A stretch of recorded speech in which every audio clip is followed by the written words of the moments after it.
প্রিয় দর্শক, আসসালামু আলাইকুম। আশা করি সবাই ভালো আছেন। সবাইকে এসকে ফুড মেকারের পক্ষ থেকে স্বাগতম। আজকে এসকে ফুড মেকারের রেসিপি হিসেবে থাকছে হোটেলের স্টাইলে মোগলাই পরোটা রেসিপি। এটা সবার পছন্দের এবং জনপ্রিয় একটা রেসিপি। এই মোগলাই পরোটা রেসিপিটা তৈরি করা কিন্তু খুবই সহজ।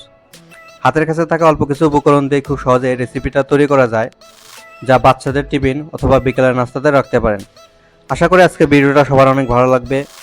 ভালো লাগলে অবশ্যই আমাদের চ্যানেলটিকে সাবস্ক্রাইব করবেন এবং পাশে থাকা বেল আইকনটি প্রেস করবেন, যাতে আমাদের পরবর্তী ভিডিওটি সবার আগে আপনার কাছে পৌঁছায়। তো চলুন মূল রেসিপিতে যাওয়া যাক। একটি পাত্র নিয়ে নিচ্ছি এবং এখানে দিয়ে দিচ্ছি 1.5 কাপ পরিমাণ ময়দা, এবং আমরা এই 1.5 কাপ পরিমাণ ময়দা দিয়ে এই রেসিপিটা তৈরি করব। তো এই পর্যায়ে দিয়ে দিচ্ছি পরিমাণ মতো লবণ এবং দিয়ে দিচ্ছি 2 টেবিল চামচ রান্নার তেল। এবং এ পর্যায়ে তেল এবং লবণটাকে ময়দার সাথে খুব ভালোভাবে মিশিয়ে নেব। তো ময়দার সাথে তেল এবং লবণটাকে খুব ভালোভাবে মিশিয়ে নিলাম। তো এই পর্যায়ে এখানে আমরা নর্মাল পানি ইউজ করতেছি। তো এখানে আমরা পানির পরিমাণটা বলছি না, কারণ আপনাদের পানি বেশি বা কম লাগতে পারে। তো একসাথে অনেক পানি না দিয়ে অল্প অল্প করে পানি দিয়ে আমরা বাড়িতে যে রেগুলার রুটির জন্য যে ডো তৈরি করি, ঠিক সেমভাবে আমরা ডোটাকে তৈরি করে নেব এবং এগুলোকে খুব ভালোভাবে মুঠিয়ে অনেক সফট একটা ডো তৈরি করে নেব। খুব ভালোভাবে ডোটাকে তৈরি করার পর এবার এর উপরে একটু রান্নার তেল দিয়ে দিচ্ছি এবং এই তেলটাকে ডোর চারপাশে খুব ভালোভাবে মেখে দিচ্ছি, যাতে উপর থেকে ডাই না হয়ে যায়। তো তেলগুলো খুব ভালোভাবে মাখানো হয়ে গেলে এই ডোটাকে আমরা একটা ঢাকনা দিয়ে ঢেকে দিচ্ছি 15 মিনিটের জন্য, যাতে এটা অনেক সফট হয় এবং পারফেক্ট ডো তৈরি হয়। তো এই পর্যায়ে মোগলাইয়ের জন্য ডিম তৈরি করে নেব। তো দিয়ে দিচ্ছি 1 কাপ পরিমাণ কুচানো পেঁয়াজ, দিয়ে দিচ্ছি 5 থেকে 6টা কাঁচামরিচ। তো এই পর্যায়ে দিয়ে দিচ্ছি পরিমাণ মতো লবণ এবং এ পর্যায়ে দিয়ে দিচ্ছি চাট মশলা। তো এখানে আমরা বাজারের কেনা চাট মশলাটা ব্যবহার করেছি। তো এই সবগুলো উপকরণ দেওয়া হয়ে গেলে এই উপকরণগুলোকে হাতের সাহায্যে খুব ভালোভাবে মেখে দেব। এখানে হাতের সাহায্যে জোরে জোরে প্রেস করে এই মশলাগুলোকে একসাথে মিশিয়ে দেব, এতে মশলাগুলো খুব ভালোভাবে মিশে যাবে এবং পেঁয়াজটা অনেক নরম হয়ে আসবে। তো এগুলো মেশানো হয়ে গেলে এখানে দিয়ে দিচ্ছি 2টো ডিম। তো ডিম দেওয়া হয়ে গেলে এখানে হাতের সাহায্যে আবার এই সবগুলো উপকরণকে একসাথে খুব ভালোভাবে মিশিয়ে দেব। ভালোভাবে মেশানো হয়ে গেলে ডিমের এই মিশ্রণটাকে আমরা একটা সাইডে রেখে দেব। 15 মিনিট হয়ে গেছে। এখন আমরা এই ডো থেকে লেচি কেটে নেব। তো এখানে আমরা 2টা লেচি কেটে নিয়েছি, যেহেতু আমরা 2টা মোগলাই পরোটা তৈরি করব। তো আপনারা চাইলে এখানে ছোট ছোট করে লেচি কেটে নিতে পারেন আপনাদের পছন্দ অনুযায়ী। তো আমরা এখানে 2টা পরোটার জন্য 2টা লেচি করে নিচ্ছি। তো চলে এলাম রুটি তৈরির পার্টে। তো এই পর্যায়ে একটা বোর্ডের উপরে আমি ময়দা ছিটিয়ে দিচ্ছি।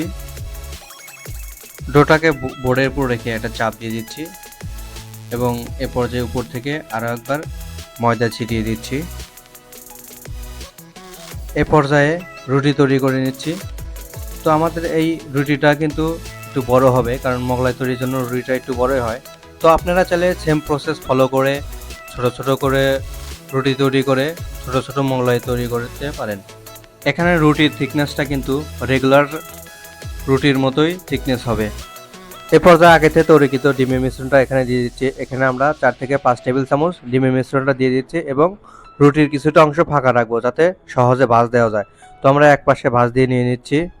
তো এক পাশে ভাঁজ দেওয়া হয়ে গেলে ডিমের মিশ্রণ থেকে কিছু মিশ্রণ নিয়ে এভাবে এক প্রান্তে লাগিয়ে দেব, যাতে এই প্রান্তে অন্য প্রান্তের ভাঁজটা এসে খুব সহজে আটকানো যায়। তো অন্য পাশ থেকে একটা ভাঁজ দিয়ে এই প্রান্তে লাগিয়ে দিয়ে হালকা চাপ দিয়ে দিব, যাতে এটা খুব সহজে লেগে যায় এবং পরবর্তী ভাজার সময় এই বাঁশটা না খুলে যায়। তো সেম অন্য প্রান্তেও ডিমের অংশটা লাগিয়ে ঠিক এভাবে ভাঁজ করে নেব। তো আপনারা যখন তৈরি করবেন সেম এভাবে ডিমের অংশ লাগিয়ে চেপে ভাঁজ দিয়ে দিবেন, যাতে এগুলো ভাজার সময় না খুলে যায়। আমাদের মোগলাইটা কিন্তু প্রস্তুত তেলে ভাজার জন্য। তো এখানে একটা টিপস, যখন আমরা এই মোগলাইটা তেলে ভাজবো তখন এই ভাজ করা অংশটাও কড়াইয়ের নিচের দিকে দেব, এতে হবে কি মোগলাইটা খুলে যাবে না। এখানে একটা পাত্রে তেল নিয়ে নিয়েছি এবং তেলটা গরম হয়ে গেলে এই গরম তেলে মোগলাই পরোটাটা ছেড়ে দিচ্ছি। এখানে তেলটা কিন্তু হাই হিট করা যাবে না, তেলটা যদি হাই হিট হয় তাহলে উপরে কিন্তু কালার চলে আসবে এবং নিচে কিন্তু কাঁচা থাকবে। তো অবশ্যই মিডিয়াম টু লো আছে এই মোগলাই পরোটাটা আমরা ভেজে নিব। মোগলাই পরোটাটাকে সুন্দর গোল্ডেন ব্রাউন কালার হওয়া পর্যন্ত ভেজে নেব। তো যখন দেখব যে সুন্দর ব্রাউন কালার চলে এসেছে তখন আমরা এই মোগলাইটাকে তুলে নিব। তো দেখতেই পাচ্ছেন আমাদের মোগলাইটা কিন্তু সুন্দর গোল্ডেন ব্রাউন কালার হয়ে গেছে। তো এই পর্যায়ে আসলে আমরা মোগলাইটাকে তুলে নেব। তো আমাদের মোগলাইটা কিন্তু খাওয়ার জন্য প্রস্তুত। এখন এগুলোকে আমরা পরিবেশন করে দেখাবো। তো প্রিয় দর্শক, দেখতেই পাচ্ছেন আমাদের মোগলাইটা কিন্তু প্রস্তুত। তো এটা কিন্তু দেখতে অনেক সুন্দর হয়েছে এবং সেই সাথে এই মোগলাইটা কিন্তু খেতেও অসম্ভব মজার।